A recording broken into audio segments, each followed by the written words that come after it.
some people. When you look at databases, one that's, I'll point out, that's quite well used is the EBSCO Auto Repair Reference Center. Anybody who likes to work on cars and vehicles often is needing that manual for their vehicle parts. And in the past you had to go try and, you might find in a branch, it might be in the wrong branch when you looked, or it may not be there at all, the vehicle you want. Maybe the local store doesn't have it when you need it. Now you can go on from home with your own PC, look through there and pick the manual you want, find the parts you want, or whatever else you need in the way of instructions, and it's right there for you. Logical things such as building codes, fire codes are there. They're only for in-branch use, unfortunately. Ancestry.com is one that the genealogy people really like. It has over 1 billion ancestry information in there, and so anybody who's into that sort of thing really likes that. Legalese is, again, things to do with the public statutes and BC laws. And of course we have Canadian Literary Centre, which is 1,700 magazines and newspapers, and it's got both the full text as well as summaries and that sort of thing. A couple of other things are for children, such as Searchosaurus. World Book Encyclopedia is just the online way of looking at it. One that I'd like to highlight there is one's called Library to Go.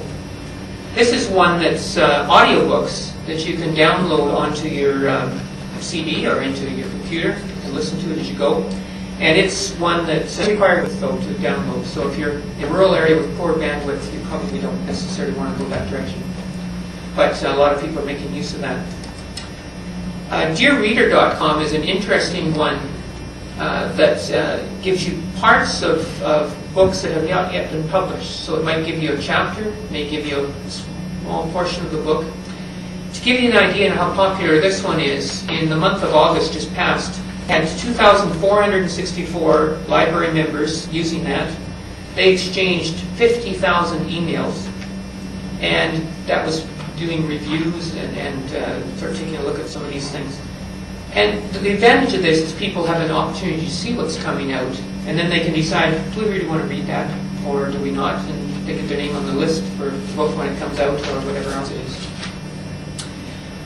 Provincial initiatives that we participate in are also. Askaway is a reference tool that you can go into online, or you can go to your branch. And it's staffed for most of the week from 10 in the morning till 10 at night. And it allows you to ask your questions and get reference done. And that reference librarian may be anywhere in the province.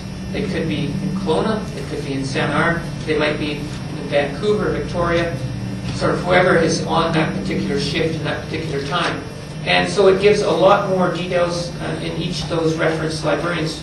They may not have the information in their particular spot to do it, but they convert to one of the other librarians who may have that particular specialized information. So it's been a well-used resource. Challenge, though, when you have things like the Vancouver Public Library strike, and them being the coordinating library for all of this, it's really followed that up the last 2 or 3 months. But generally works very well as a tool.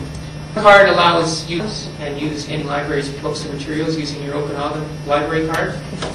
As an example, I traveled through the Kootenays this summer, took out a book from a Grand Forks library who was participating, and didn't get back to Grand Forks when I should have, but I was able to return that to the Okanagan Regional Library, the closest to me. They checked it in as if it was being checked in Grand Forks and sent it back to Grand Forks. Similarly, somebody from here or somebody from Grand Forks could have gone to any other library in the province that participates and used their card, and so it works quite well.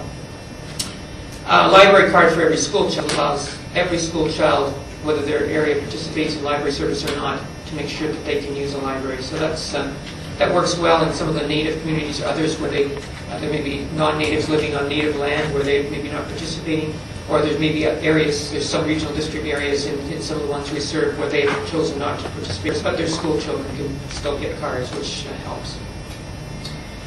Quick word on finances. We've tried to keep, for the last 5 to 6 years, financial increase to the average homeowner in the range of about $1 to $2 per average valued home.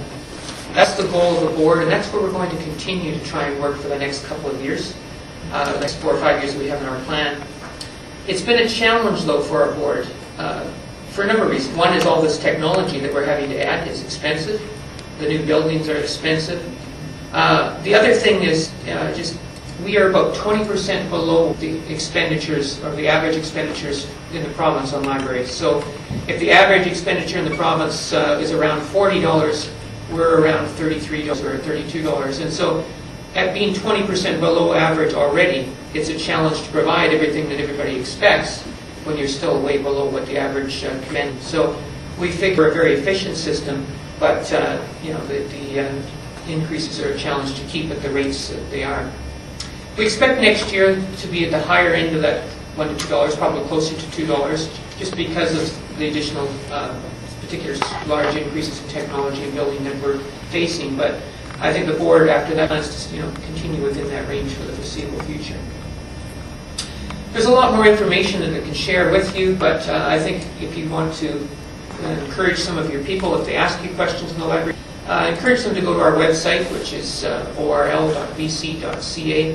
There's everything from task graphs to information on each of the branches to other information on there. And it's a good source of how to get to the databases and whatever other materials that we have. Now, as far as your local branch, I just wanted to take the opportunity to thank you for sending us counselors, Ms. Caters, who's been very supportive of being involved and committees being involved in the library system. You've supported your local branch with some new furnishings, some chairs, that sort of thing this year, which is certainly a helpful thing. And we're looking, we did a little bit of work in there, painting and carpeting. We're also working with them all right now, hoping that there'll be an expansion of about another 400 or 500 square feet in the next couple of months as the spaces come available, so that we're hoping to expand our reading areas or that sort of thing just a bit. But we appreciate it. It's a well-used branch. It seems to receive still in this community, and so at least for the foreseeable future, it seems to be the right place and the right service. So we do appreciate your support and your help in keeping it done.